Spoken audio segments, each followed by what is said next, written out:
Insurance Corporation kapag may pagsulok. Ito po! Hatatak po! Leksyon ka ng Dad! may kasama kang madaling kausap. Katulog mo kaming maghahanda at magpaplano everyday because everyday matters. Paramount Life and General Insurance Corporation. Madaling kausap. Call Paramount Life now at 840-5585 or log on to paramount.com.ph. Live mula sa studio ng RMN DZXL 558 Radyo Mo Nationwide. Sumasa inyo ang programang Gabay ng OFW International, the only OFW radio program simulcast in Hong Kong and Singapore with correspondents from Canada, Taiwan, Malaysia, Brunei, Saudi Arabia, and other countries kung saan namumutakte ang mga OFWs. Gabay ng OFW International is brought to you by Paramount Life and General Insurance. Madaling kausap. And now, your host, ang tita ng mga OFWs, si Tita Lou Medina.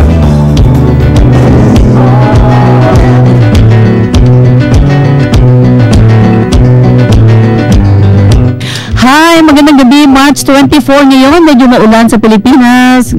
Magandang gabi sa lahat ng nakikinig sa DZXL 558 sa inyong AM dial. Ito po si Tita Lou. Ang ating phone number na pwedeng tawagan dito is 8822-2376 or 8822-2378. Kasama natin ngayon ang ating bagong co-host. Bigyan natin ng break. Si Kuya Eugene Izo. Magandang gabi, Eugene! Magandang gabi po sa inyong lahat, sa lahat ng OFWs. Yan. Okay, napapanood tayo sa www.armynews.com/tv or www.gabay ng OFWinternational.com. At siyempre, programang ito ay hatid sa inyo ng Paramount Life and General Insurance, Pag-ibig Fund at ng OWA. Ang ating oras 9:05, pabatiin na natin para makarami tayong ating guest from NBI. Naku, maraming mag-enjoy dahil ang guest natin ay hindi lang guwapo, kundi talagang makakatulong sa mga nagkaroon ng problema. Tulad ko, si Attorney Rolando Paruli Jr. ng Cyber Computer Crimes Unit, CCU ng NBI. Magandang gabi, sir. Magandang gabi, Tita Lou, at sa lahat ng tagapakinig. Okay. Sa labas ng ating bansa. Yes. Marami tayong nakikinig at nanonood online sa Taiwan. Hi, Pearly! Hi, Beth! Bartolo! Naku, yung mga may problema dyan. Tech scam, job scam, online recruitment job. Di ba? Eugene, maraming ganyan mga biktima ng, lalo na ngayon, maraming walang trabaho. Lalo na yung mga misis din na nahack ang Facebook tulad ko. Imagine! Ako nahack ang Facebook. Ibig sabihin ka-level ko ng mga celebrity. Di ba?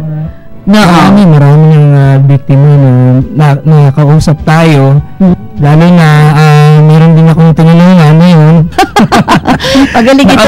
Nakabawi yung kanyang Facebook account. Alam naman ng mga listeners na yung Facebook ko na hack. So, ang naging problema, hindi nga pornographic yung nakalagay. Tagalog, siyempre mahirapan. Galing ako sa Camp Crame, sabi nga, sumulat na, nag-email na sa US Homeland Security, yung ICE. Ano ba yung ICE? ICE. Ano ba yung ICE?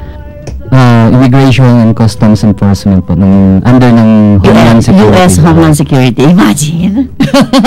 Camp Crame ko, NBI. Yan po sa lahat ng may problema sa kanilang Facebook account, sa Twitter account. Twitter parang pang-artista yun eh. Hindi na ako nag-tweet kasi gusto ko Facebook lang pang-masa. At siyempre, yung text scam, nanalo daw kayo, yung jobs na nagre-recruit online, lalo na, anong bang usok-usok ngayon, sir, attorney? Karamihan po ng natatanggap sa Computer Crimes Unit ng NBI ay yung text scam.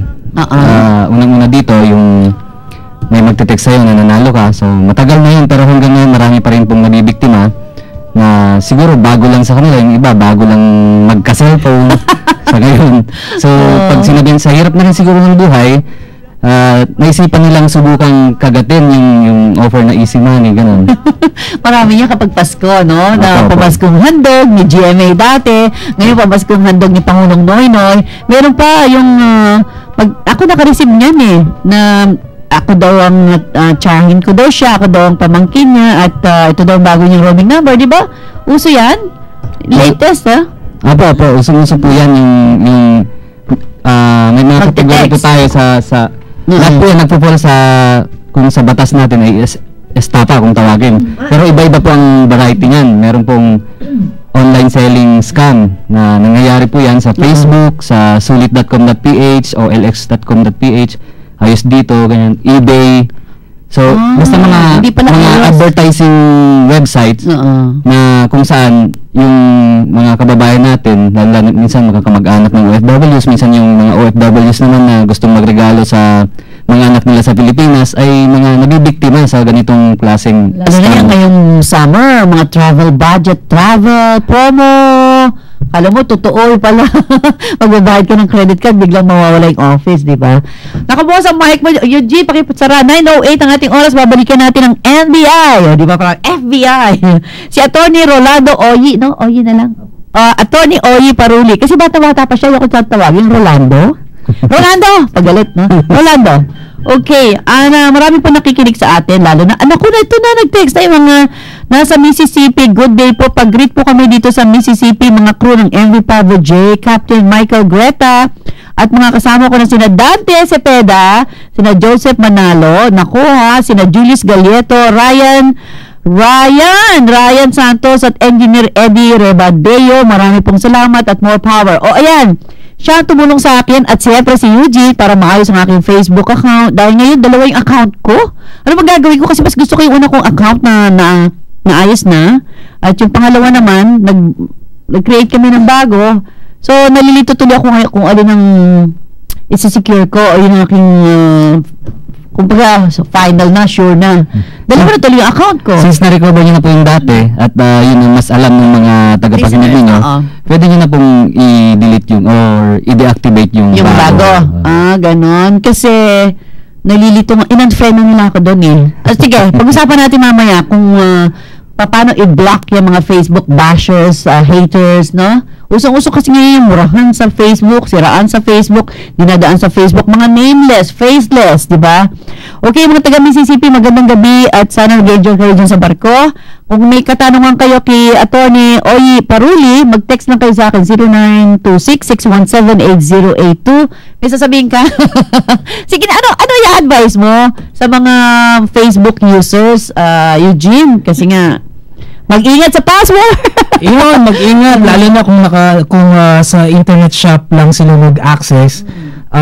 Siguraduhin nilang na-log out nila ng mabuti. Tsaka may technique din naman halimbawa, gumamit kayo ng isang browser, hanapin niyo yung option na hindi niyo i-remember o na-remember yung password. Kasi yung password ko, yung mga in-access mo. Madaling matandaan. Kasi mahilig po ako sa dogs. I'm a dog lover. Yung mga pangalan ng dogs ko ang Punggo. Asawa ko, yung aso ko kasi Punggo, kaya Punggoy. Maliit na aso siya, kaya Punggoy. So, yung iba ko pang aso, Bullet. So, alam ng asawa ko. So, obviously, yung ex-husband ko gumawa nito at ang kanyang mistress. Nasabi ko na sa ere na I'm now happily separated.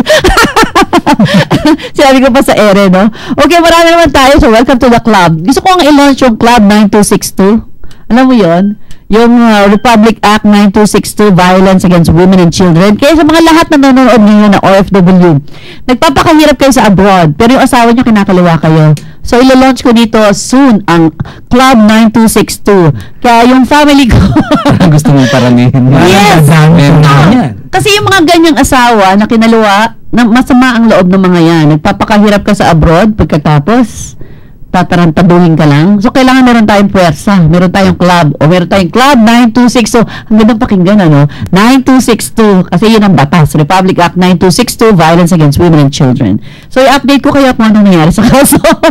Anyway, babalikan natin si Attorney Oyi Paruli ng NBI, Computer Crimes Unit or CCU. Galing po ako doon mga 3 weeks ago. At siyempre, ang programang ito hatid sa inyo ng Pag-ibig Fund. Pag-ibig Fund is now offering a penalty condonation program for unregistered or delinquent employers who have not yet enrolled their company and employees for fund membership or have failed to collect Pag-ibig contributions. The program is open until June 30th, 2012. For more information about the program, please call the Pag-ibig Hotline at 724-409-9999 4244. Visit the nearest Pag-ibig Fund branch in your area or email employerpencon@pagibigfund.gov.ph. Sandali lang ha, babalikan natin ang NBI. At Paramount Life and General Insurance Corporation, madali ang sa buhay kahit may pagsubok. Ang Peter, may Paramount Edit Plan ka. Ay, ibangga! Buti yan. Meron tayo mga ka-accident plan. Kuya, may pag-medical na tayo kay mama. Kasama mo kami maghahanda at magpaplano everyday because everyday matters. Paramount Life and General Insurance Corporation, madaling kausap. Call Paramount Life now at 840-5585 or log on to paramount.com.ph. Kahit saan, panig ng mundo, ang OWA ay laging kasama niyo. Mapa-edukasyon o pangkabuhayan man, ang OWA ay kaagapay ng OFW sa tagumpay. Makipag-ugnayan sa Overseas Workers Welfare Administration, OWA Hotline 833-6992 o mag-text sa 0917-898-6992. Nagpapalang OWA, di kayo bibiguin. Kayo'y nakikinig sa gabay ng OFW International with Tita Lou Medina. Okay, balik tayo sa programang gabay ng OFW dito pa rin sa DZXL. Is this Miss Medina? May nag-text sa atin. Thank you. Yes, ako nga po yun. Pakilagay lang po ang number ang pangalan ninyo at nagte-text kayo na walang pangalan. Hindi ko kayo mapapasalamatan. Okay. Naku, eto daw. Good evening po, Miss Lou. Ask ko lang po, meron po ba dyan sa Cubao ng Milestone Philippine Charity Foundation at may nabalita po na may nanalo na OFW sa MPCF. Dito po ako sa Taiwan.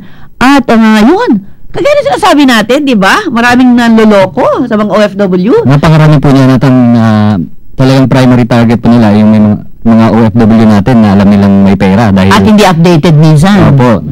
At unang-unang tatandaan lang po dyan, kung wala kang sinalihan, wala kang mapapanalunan. At syempre kapag ang number na pinapatawagan sa'yo, walang landline at napakahaba. Usually kasi yung mga merong pa-contest na ganyan, mga 4 numbers lang, official, di ba? 4 digits, 3 digits na numbers. Oo nga, yung mga tao naman. Pag regular na cellphone number nang galing yung text, wag na pong isiping totoo yun. Oo, kasi madali namang itago. Alam nyo, yung mga nanloloko, 10-20 ang SIM card niyan. Kaya I'm sure, alam mo, hanggang ngayon, no, hindi pa rin na-implement o hindi pa rin, wala pa rin sumusuporta doon sa panukalang SIM registration, no? Di ba dapat magkaroon ng ganyang batas? Nilalabi po natin yan sa Kongreso, yung SIM card registration, at baka sakaling nakikinig yung mga kongresista natin sa ngayon dito sa inyong station, napakalaking tulong po niyan para mawala yung mga scam, yung mga threats. Wag na po nilang antayin na sila mismo yung mabiktima.